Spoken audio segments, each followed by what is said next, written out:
ರಜನಿಕಾಂತ್ ಅವರಲ್ಲ, ಅವರು ಶಿವಾಜಿರಾವ್ ಗಾಯಕ್ವಾಡ್ ಅಂತ. ಹೌದು ಹೌದು 1972 ಅಲ್ಲಿ ನಾನು ಉಡುಪಿಯಿಂದ ಪೂರ್ಣಪ್ರಜ್ಞಾ ಕಾಲೇಜ್ PUC ಮಾಡಿಬಿಟ್ಟು, ತುಳು ಲ್ಯಾಂಗ್ವೇಜ್ ನಮ್ಮದು. ಪೂರ್ಣಪ್ರಜ್ಞಾ ಕಾಲೇಜ್ ಅಂದರೆ ನಾವು ಡ್ರಾಮಾ ಅದು ಇದೆಲ್ಲ ಮಾಡಿಬಿಟ್ಟು ಒಂಥರ ಕಲೆಯಲ್ಲಿ ಭಾಳ ಇಂಟ್ರೆಸ್ಟು. ನಾವು ಪೂರ್ಣಪ್ರಜ್ಞಾ ಕಾಲೇಜಿಗೆ ಪೊರ್ಲುದ ಪುಂಡುಲ್ನ ಕಾಲೇಜ್ ಅಂತ ಹೇಳ್ಬಿಟ್ಟು ಹೆಸರಿಟ್ಟಿದ್ವು.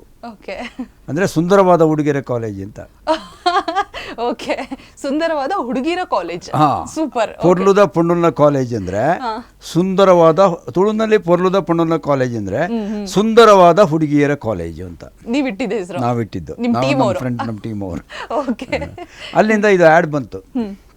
ಈ ಥರ ಮೆಡ್ರಾಸ್ ಫಿಲ್ಮ್ ಇನ್ಸ್ಟಿಟ್ಯೂಟಲ್ಲಿ, ಪೂನಾ ಫಿಲ್ಮ್ ಇನ್ಸ್ಟಿಟ್ಯೂಟಲ್ಲಿ ಅಮಿತಾಬ್ ಬಚ್ಚನ್, ಈ ಥರ ಜಯ ಬಾದ್ರಿ, ಈ ಥರ ತುಂಬ ಪೂನಾ ಫಿಲ್ಮ್ ಇನ್ಸ್ಟಿಟ್ಯೂಟಲ್ಲಿ ಮಾಡ್ದ ಅವರೆಲ್ಲ ಅಲ್ಲಿ ಇದು ಮಾಡ್ತಾ ಇರುವಾಗ, ಈ ತಮಿಳುನಾಡಿನ ಪ್ರೊಡ್ಯೂಸರ್ಸ್ ನಮ್ಮ ಸೌತ್ ಇಂಡಿಯಾಕ್ಕೆ ಒಂದು ಇನ್ಸ್ಟಿಟ್ಯೂಟ್ ಬೇಕು ಅಂತ ಹೇಳ್ಬಿಟ್ಟು south Indian film chamber of commerce ಅಂತ ಹೇಳ್ಬಿಟ್ಟು ಸ್ಟಾರ್ಟ್ ಮಾಡಿದ್ರು. 4 ಲ್ಯಾಂಗ್ವೇಜಲ್ಲಿ, Kannada, Tamil, Telugu, Malayalam, 4 language, south Indian languages. ಅದು ಆ್ಯಡ್ ಬಂತು. ನಾವು ಆ್ಯಡನ್ನು ಹಾಕಿದ್ವು. ಆ್ಯಡಲ್ಲಿ ಹಾಕ್ಬಿಟ್ಟು ಆವಾಗ ನಮಗೆ ಪುಟ್ಟಣ್ಣ ಕಣಗಾಲು ನಮ್ಮ ಕನ್ನಡಕ್ಕೆ, ತಮಿಳಿಗೆ ಬಾಲ್ಚಂದ್ರು ಸೆಲೆಕ್ಷನ್ ಕಮಿಟಿನಲ್ಲಿ, ತೆಲುಗಿನಲ್ಲಿ ಬೇರೆ ಡೈರೆಕ್ಟ್ರು, ಮಲಯಾಳಂ ಬೇರೆ ಡೈರೆಕ್ಟ್ರು. ಬಟ್ ನಾವು ಅಲ್ಲಿಗೆ ಹೋದ್ವು, ಎಂಟ್ರಿ ಬಂತು.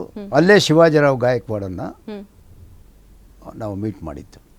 ಒಂದು ಕಂಡಕ್ಟ್ರು ಇದು ಕಾಕಿ ಪ್ಯಾಂಟ್ ಹಾಕೊಂಡು ಇದು ಮಾಡಿಕೊಂಡು, ಆಮೇಲೆ ವೇಣುಗೋಪಾಲ್ ಅಂತ, ಈಗ ಅವರು ಅಶೋಕ್ ಅಂತ, ಆಮೇಲೆ ಅಮರ್ ಮುಲ್ಲಾ ಅಂತ, ಈ ಥರ ಚಂದ್ರಹಾಸ್ ಅಂತ, ಆಮೇಲೆ ರವೀಂದ್ರನಾಥ್ ಅಂತ ಅವ್ರು ತೀರೋಗ್ಬಿಟ್ರು. ಈಗ ಅವರು ತುಂಬ ಪಿಕ್ಚರ್ಗಳು ಮಾಡಿದ್ದಾರೆ. ವೀರಪ್ಪನು, ಹೆಣ್ಣೆ ನಿನಗೆ ಬಂಧನ, ಅವ್ರು ಶಿವಮೊಗ್ಗದವರು. ಅವರು ನಮ್ಮ ಕ್ಲಾಸ್ಮೇಟು.